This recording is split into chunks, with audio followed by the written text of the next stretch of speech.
कर्म और वासना के जैसे संस्कार होते, उन्हीं संस्कारों से खिंचकर मृत्यु के बाद एक मुहूर्त हम मूर्छित होते हैं, फिर उन्हीं संस्कारों से खिंचकर उन जगहों पर हम चले जाते हैं।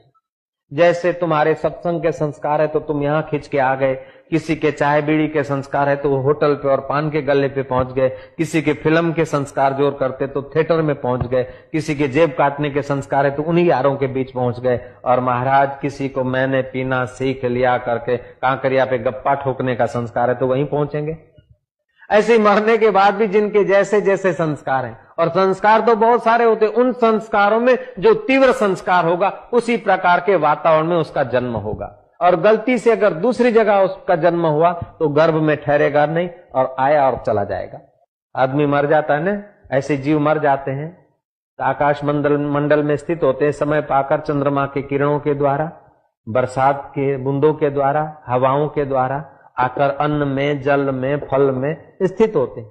और उनके संस्कार के अनुकूल उन्हें गर्भ मिलता है तो टिक जाते हैं, और संस्कार के अनुकूल, प्रारब्ध के अनुकूल गर्भ में आ भी जाते तो टिकते नहीं और बाथरूम में चले जाते। ये मेरा लड़का है क्योंकि मेरे शरीर से जन्मा है।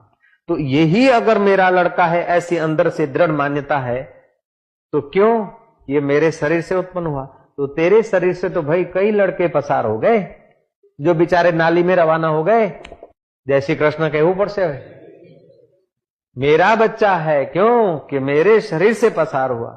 तो तुम्हारे शरीर से पसार हुआ अथवा मिसिस का उसमें रक्त है तो मिसिस का रक्त भी माहवारी का कई बार पसार हुआ बाथरूम में, और तुम्हारे शरीर से भी ऐसे जीव बेचारे कई, जो एक दो बेटा है उसके भाई कितने ही बेचारे नाली में चले गए। हो सकता है कि हम हमारे माता पिता के पास आए, उसके पहले न जाने किसके अंदर आए होंगे और हमारी भी तो ये हालत हुई होगी, नाली में बह चले होंगे। कितना दुख है, कितनी तुच्छता है। संभव है जब हम हैं तो हमारे भाई भी होंगे, माता पिता के शरीर से और भी तो पसार हुए होंगे, और वे बेचारे कहां होंगे। लेकिन तुम्हारा वो जो चैतन्य स्वरूप आत्मा है वो इतना शुद्ध है कि उसमें जैसी भावना करो ऐसा सत्य हो भासता है। इतना साफ सुथरा है, जैसे आईना के आगे जैसा खड़ा कर दो वैसा ही उसमें दिखेगा। ऐसे ही वो चैतन्य के आगे तुम जैसे संस्कार या भाव खड़े कर दो उसमें ऐसा ही प्रतिबिंब होने लगेगा।